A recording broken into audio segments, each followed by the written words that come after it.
Picture this. You plug in your EV on a freezing January night. By morning, 30 phntrm of your range is already gone. Before you even leave the driveway. That is not a glitch, that is lithium. Ion chemistry doing exactly what physics says it will do in the cold. And every automaker, Tesla, Volkswagen, Toyota, has known about this for years. None of them fixed it. 3 weeks ago, a company that started with $43,000 and a roof that leaked announced a battery with 930 miles of range, full performance at -30 degrees Celsius, and a charge time of 8 minutes for 500 kilometers. If that number holds in the real world, the EV you are driving right now is already a generation behind. Before we talk about the battery, we need to talk about the company. Because if you do not know who Chery is, this story does not make sense. It starts in 1996. A man named Yin Tongyu walks away from a senior position at FAW, the largest state-owned automaker in China, and moves back to Wuhu, a mid-tier industrial city in Anhui province that most people on China's east coast had never thought about. He had 8 engineers, a vision, and roughly $43,000 in seed capital. They called themselves the 8 Immortals. Their office was a converted brick factory. The roof leaked. In winter, there was no heat. Meetings happened in a room. People inside the company still call the small grass hut. They imported a used engine production line from a decommissioned Ford plant in Dagenham, England. They sourced a seat-to-Toledo platform. And in December 1999, the first Chery vehicle, the Fengyan, rolled off the assembly line. That sounds like a story of survival. What came next was something else entirely. By 2006, Chery had developed its own engine architecture from the ground up. By 2025, they had sold 2.8 million vehicles globally and entered the Fortune Global 500 at position 385. They now operate in over 130 countries, serve more than 18 million customers worldwide, and have held the title of China's #1 passenger car exporter for over 2 decades straight. The grass hut is long gone. Here is the part the marketing departments would rather you skip over. Lithium-ion batteries power every mainstream electric vehicle on the road today.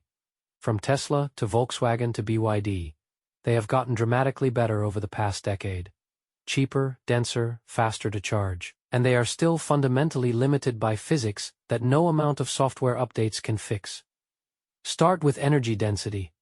The best lithium-ion packs on the market right now sit at around 250 watts per kilogram. That number determines how much range you can squeeze out of a given battery weight. Engineers have been pushing against that ceiling for years, and the returns are diminishing. Then there is temperature.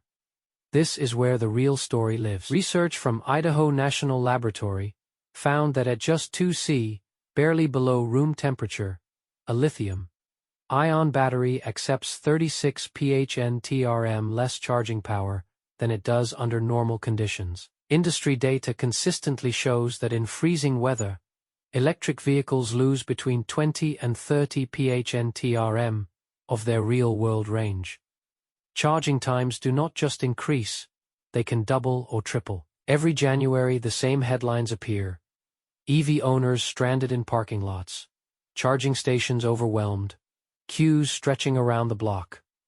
This is not a Tesla problem, or a Ford problem. It is a chemistry problem. The liquid electrolyte inside a lithium-ion cell becomes sluggish in the cold. Ions move slower.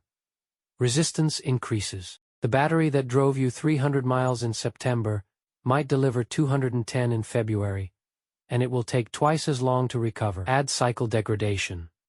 The gradual capacity loss that makes a 3-year-old battery pack meaningfully weaker than a new one. And you have a technology with a real ceiling. The EV industry has spent billions trying to work around these limitations. Better thermal management systems, preconditioning software, thicker insulation, all of it helps at the margins. None of it solves the underlying problem. Solving it requires a different chemistry entirely. On March 18, 2026, in Wuhu, the same city where 8 engineers once held meetings, in a leaking brick building, Chery held what they called Battery Night. What they announced was not an incremental update. It was a full architectural departure. The centerpiece was the Rhino S, Chery's all-solid-state battery. The liquid electrolyte that defines conventional lithium-ion chemistry is gone entirely, replaced by a solid polymer-based electrolyte combined with a lithium-rich manganese oxide cathode. The result is an energy density of 600 Wh per kilogram, more than 2.5 times what the best lithium-ion packs currently achieve. That density translates directly into range. Chery is claiming 1,500 kilometers on a single charge. Beijing to Shanghai is roughly 1,200 kilometers. Los Angeles to Salt Lake City is around 1,100 on a single charge, with capacity to spare. But the number that genuinely changes the conversation is not the range figure. It is the temperature figure. Chery claims the Rhino S delivers its full rated range at -30 degrees Celsius. That is the temperature at which most smartphones shut down automatically to protect their hardware. It is the temperature at which current lithium-ion EVs lose between 30 and 50% of their range, and charging speed drops to a fraction of its rated output. Chery's solid-state chemistry does not rely on ion movement through a liquid medium. There is no electrolyte to thicken, no viscosity problem, no cold weather performance cliff.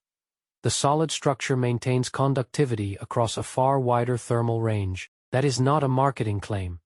It is a direct consequence of the underlying electrochemistry. Alongside the solid-state Rhino S, Chery also announced the Rhino liquid battery, an advanced lithium-ion pack with peak charging power of 1,200 kilowatts. 8 minutes of charging delivers 500 kilometers of range. The pack is rated for 5,000 full charge cycles, meaning it retains meaningful capacity long after most owners would have replaced a conventional battery. Both products sit inside a charging infrastructure Chery is calling X-Neng Long, 100 stations across 10 cities at launch, scaling to over 20,000 locations by 2029, with vehicle-to-grid capability and a stated system efficiency of 96.5%. This is not a single product announcement, it is a platform strategy. Chery is not alone in this race, and that context matters enormously. Toyota holds over 1,000 patents related to solid-state battery technology, and is targeting limited production by 2027. BYD, currently the largest new energy vehicle manufacturer on the planet, is on the same 2027 timeline, with its next-generation Blade battery. Kettle, which supplies batteries to more automakers than any other company in the world, is also converging on 2027. Samsung's DI is running a pilot production line in South Korea right now. BMW, Volkswagen and Mercedes-Benz are all actively developing solid-state programs with similar target windows. The Chinese government has separately invested approximately $830 million across 6 dedicated solid-state battery companies. A direct signal that Beijing views this technology as a strategic industrial priority, not a distant research project. Against that backdrop, Chery's position is notable. Their R&D team now exceeds 1,200 specialists. Total investment in this program is approximately $1.4 billion. Chery's vice president, Gu Chunwei, stated publicly that there is no cap on what the company will spend to bring this to mass production. That is the kind of statement that does not get made lightly in front of an industry audience.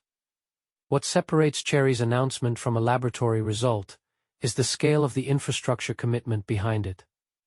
Most solid-state announcements come from research institutions or companies building prototype cells in controlled environments. Chery is simultaneously announcing the battery, the vehicles to carry it, and the charging network to support it. That is a vertically integrated bet, and it signals a company that believes it has solved enough of the manufacturing challenges to move forward.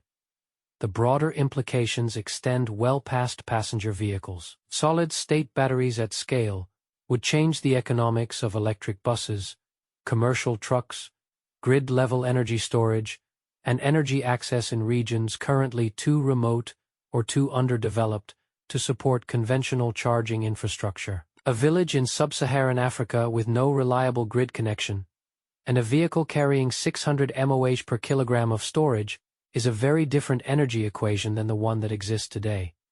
The battery is not a component.